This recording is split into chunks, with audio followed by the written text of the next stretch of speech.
Jadi saya sama ngotot-ngotot. Mudah-mudahan sesuai apa yang diinginkan beliau-beliau. Jadi saya yakin jawaban ini saya ini tidak akan dibantah oleh beliau-beliau karena saya mewakili beliau-beliau. Begini ya. Sebelumnya saya sedikit cerita. Dulu waktu saya belajar nahwu sorof, saya berpikir begini. Kalau melugoti pegon itu cukup nahwu sorof dan kamus. Tapi ternyata setelah semakin saya itu merasa bodoh, ternyata tidak cukup. Untuk melugoti makna pegon itu ternyata juga harus hafal istilah beberapa pan.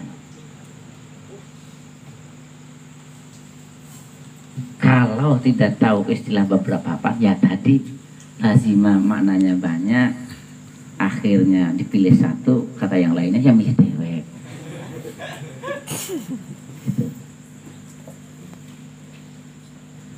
Sependek pengetahuan saya, dari bahasa Wa'alzamu itu adalah salah satu istilah ilmu mantek. Tadi saya mendengar salah satu makna lazim itu ada adamul infikak. Ya betul, itu luzum. Dalam istilah pan mantek itu maknanya atau ta'rifan itu adamul infikak. Ora bisa misah, atau bahasa simpel, bahasa zaman sekarang nanti otomatis. Nah, hanya saja saya menanggapi bahwa tadi yang mengatakan bahwa fakta tidak sedikit orang yang begini tapi kok tidak tawajuh ilahi. Begini, luzum itu ada 3 makna. Ada luzum laziman fihi ini fakot, ada luzum laziman fil khorji fakot, ada luzum laziman fihi wal khorji ma'an. Pangpunten, jadi kayak seperti ngajar ilmu mantek ya. Itu dalam istilah mantek. Luzum otomatis, adamul infikak itu ada fil khorji fakot. Pak Moderator, saya minta waktunya tidak Pak. Ya, monggo, perumus bebas, monggo. Luzum fihi fakot itu adamul infikak, tidak bisa terpisahkan, hanya dalam hati. Istilahnya ngerti. Saya contohkan.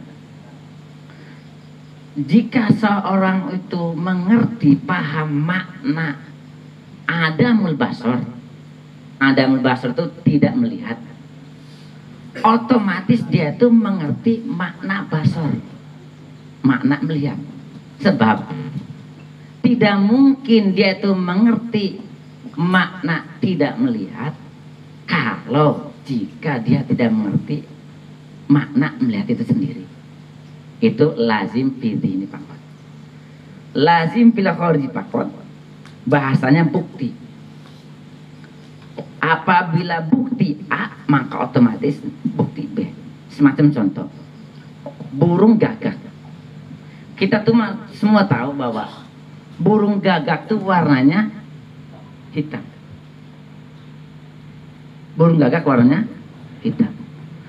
Luzum, di mana-mana kapanpun ada manuk gagak, maka bukti warnanya putih. Warna putih, warnanya hitam. Itu luzum fil khorji fakot.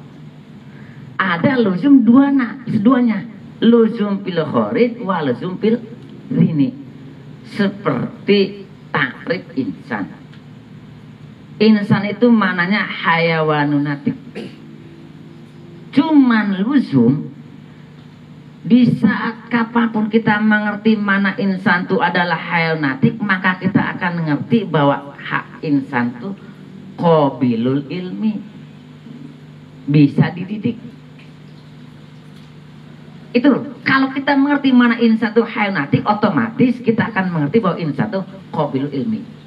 Dan juga bukti, di mana-mana bukti insan, maka pasti pasti bukti insan tuh qabilul ilmi. Itu jadi itu dari mana luzum sendiri. Nah, tinggal wa yalzamu ini termasuk luzum yang mana? Ini yang mungkin perlu pembahasan. Yang kata teman saya yang tadi di depan perlu referensi itu. Ya. Secara makna kalau istilah mantek tuh luzum tuh tadi ada luzum zinan fakot, ada luzum khorjan fakot, ada luzum zinan wa khorjan ma'an. Nah ini yang nanti perlu kita digali lebih mendalam. Ini luzum yang mana? Atau bisa juga mungkin ini suatu penawaran saja. Saya itu tadi ada yang dari Mujamul Mufassal, dari mana lazim ini ada beberapa makna. Tadi saya mendengar salah satu makna wa nasya ya. Nasya'an anhu. Nah ini saya sedikit tertarik. Mungkin ini satu penawaran ya. Bagaimana kalau kita mana ya zam itu bimana ya tawal bimana nasya'anhu. Dengan korena indikasi di depannya ada bahasa wa ya tawaladu anhu. Itu di depannya ada bahasa wa ya tawaladu. Ya tawaladu anhu itu adalah kata persamaan daripada nasya'anhu. Itu barangkali itu. Itu hanya penawaran. Antara ditolak dan tidak ditolak itu ya itu sih terserah. Ya itu mungkin hanya itu saja. Jadi bentuknya bukan merumuskan, karena tadi saya itu hanya wadah rumus. Jadi saya itu hanya bentuknya menawarkan. Ya mungkin itu saja Pak Moderator. Oke, terima kasih. Ya terima kasih Pak Kiai Asep. Ya beliau menawarkan bahwa yalzamu di sini itu nasya'anhu gitu. Singkat aja lah. Marang. Perkenalkan, saya perwakilan dari Pondok Pesantren Madinatul Najah. Sang pemuas.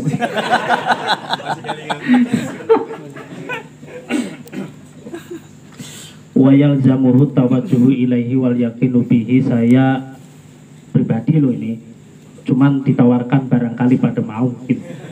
Jadi saya enak membaca wayul zimuhu. Jadi bimakna muta'ati.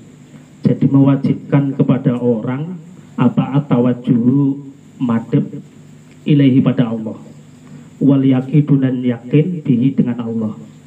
Artinya apa? Berpikir tentang ayat-ayat Allah itu bukan kok menetapkan orang itu tawajuh, itu tidak.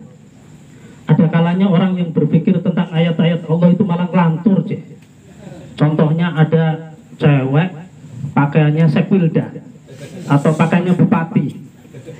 Begitu kita berpikir merenung dia, itu kan ayat Allah juga. Apa yang terjadi?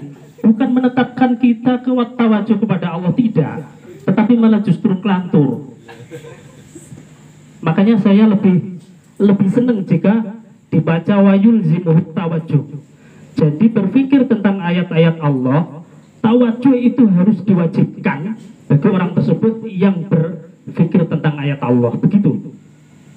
Kalau tidak bisa menghadap madhab kepada Allah, jangan berpikir tentang ayat Allah gitu. Karena kalau ada cewek lewat ternyata pakaiannya bupati tinggi-tinggi, saya yakin, apalagi ini kayaknya normal semua, kayaknya kalau sampai tidak bertawajuh kepada Allah pasti ya kelantur. Terima kasih. Jadi saya sepakat, bukan sepakat ya, karena tidak ada yang menyepakatkan. Saya lebih senang wayul zimuhut tawajuhu, bukan wayal jamuhu. Wayul zimuhut tawajuhu ilaihi wal yaqinu fihi. Jadi berpikir tentang ayat-ayat Allah wajib, tawajuh itu wajib. Itu ya. Terima kasih. Ya terima kasih dari kalian dari Pondok Al-Fatih. Atas sama Rois yang mungkin bingung kayaknya dibully. Saya setuju dengan Kiai Asep. Atau ada tambah sedikit lah. Kalau di wayul zimu itu sudah harokannya apa kayak zamu ya Pak? Gak bisa dirubah itu Pak. Itu karangan sendiri. Karangan sendiri itu benar. Ya, kurang puas. Nah, kalau itu diwajibkan, Ya kita dosa kabeh. Ketemu cewek bukan berung Allah, ketemu ini bocah wadone bae beli nyampe Gusti Allah. Dosa kabeh kita. Nang omah bae kudu jam di mendi. Iya. Isolasi mandiri nantinya harusnya. Dan jaga jarak. Kami setuju dengan Ki Asep. Atau ada tambahan di Al-Zam itu bisa juga bermakna tadi nasya'a, juga bisa bermakna menetapkan. Duanya, memastikan. Jadi ada semacam sebab akibat. Diambil dari Korena tadi yatawaladu, ya. Jadi dengan apa tadi itu merenungkan ayat-ayat Allah bisa memastikan akan menghasilkan apa itu Pak? Tawajuh dan yakin pada Allah. Quran menyebutkan apa hadis niki? Tafakkaru fi khalqillah wal tafakkaru fi dzatillah. Ngoten niku. Sesampai renung makhluk Allah pasti kita akan ketemu Gusti Allah.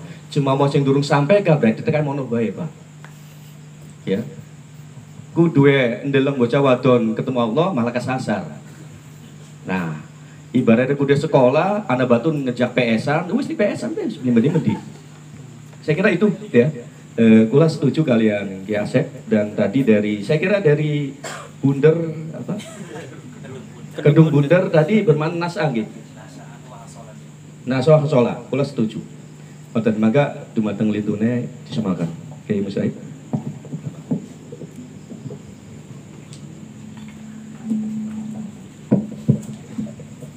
Assalamualaikum warahmatullahi wabarakatuh. Bismillah, alhamdulillah, wassalatu wassalamu ala rasulillah, la haula wa la quwata illa billah. Ya, wajib yang saya hormati Bang Ahmad, Bang Asep, sanes-sanesipun serta para musyawirin yang saya hormati. Apa berarti saya berpendapat aja ya?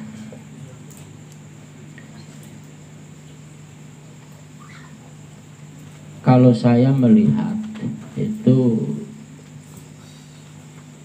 sangat memungkinkan ya, lafadz yalzamu itu ya makna-makna kang sampean waca kabeh. Ana wajib, ana pasti, ana harus, ana netepaken ya. Nah, ketika kita memilih dari beberapa makna yang sangat memungkinkan, pas kita menggunakan makna apa? Ya, apakah makna wajib, pasti, nasya'a, atau menetapkan? Itu yang perlu kita perhatikan adalah siakul kalimah ya. Jadi saya yakin lafadz yalzam pertama, lafadz yalzamu itu tidak berdiri sendiri, artinya pasti ada korelasinya dengan kalimat sebelumnya termasuk kalimat setelahnya. Yang kedua, dengan memperhatikan siapul kalimah ya, yang kedua kita juga harus memahami kang dikarepaken kalimat itu tuh seperti apa, yang diinginkan itu seperti apa, sehingga dengan begitu kita bisa memilih makna yang pas dari beberapa pilihan makna itu tadi ya. Kalau kita perdebatkan apakah wajib atau harus atau apa tadi nasya'a, saya kira nanti ada titik temu ya. Cuma saya ingin menggarisbawahi seperti itu ya. Apakah kita maknai harus, maknai wajib, maknai tetap, atau maknai apa tadi ya, nasya'a hasola ya, mangga silahkan, itu pilihan-pilihan yang bisa kita pilih. Namun setidaknya pendekatan yang kita gunakan untuk memilih dari pilihan-pilihan makna tersebut, kita perlu perhatikan. Kalau menurut saya itu siakul kalimah itu tadi ya, pasti ada kaitannya dengan lafadz sebelumnya, dan juga ada lafaz setelahnya. Terus yang dimaksudkan dari teks yang kita baca itu seperti apa? Kadang-kadang kan kita begini, ketika membaca itu terampil, tapi murati bulet, kesimpulannya tambah bulet maning. Oh, ya. Belum lagi nanti ketika kita menerjemahkan. Nah, maka sebenarnya menurut saya pendekatan siyakul kalimah itu salah satu pendekatan yang sangat efektif kalau menurut saya. Ya, ini kalau menurut saya. Jadi silahkan monggo, mau yalzamu, mau apa terserah. Yang penting kira-kira maksud dari kalimat tersebut itu yang diinginkan seperti apa. Itu yang perlu kita perhatikan. Memang bertafakur itu bisa menghantarkan seseorang untuk mengenal Tuhan, ya, mengenal Allah. Untuk mungkin dari seputar pertanyaan nahwu, sorof dan maknanya sudah ya, kita langsung ke membuka pertanyaan seputar materi pembahasannya ya, karena waktu sudah menunjukkan jam 11 ya. Moga-moga.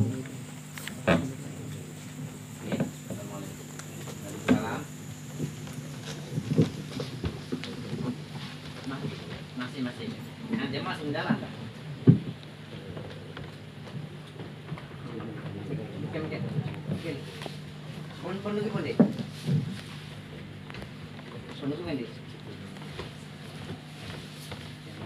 Oh, masih tapi oke. Mungkin ngobrol malam yang belum tak aja.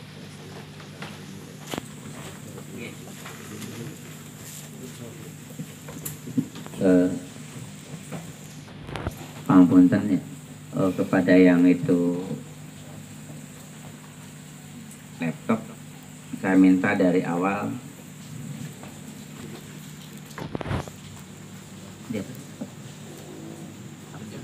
apa namanya ya dari Sania. Oh, scroll. Ya, Sania. Coba ke atas. Bukan ke atas, dari ke bawah,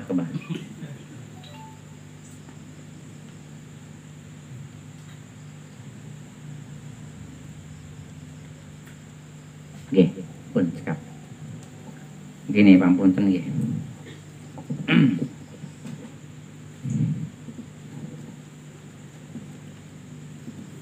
Mungkin kena keterbatasan ilmu saya, bukan hanya keterbatasan, sangat terbatasan. Dari awal tadi Saniha sampai tadi yang dibaca oleh moderator itu ada beberapa pembahasan yang pindah-pindah. Kalau kita lihat matan Ikomus sholat itu berarti sedang menceritakan tentang masalah rukun sholat. Terus Syekh Nawawi menjelaskan tentang martabat atau derajat keutamaan sholat, waya abdul fardi dan sebagainya. Tiba-tiba ke bawah menceritakan tentang masalah tafakur. Ke bawahnya lagi menceritakan tentang masalah min alamati mautil qalbi. Kira-kira itu korelasi daripada pembahasan itu kayak apa ya? Nyambungnya tuh. Ini mungkin pertanyaan yang saya anggap muskil.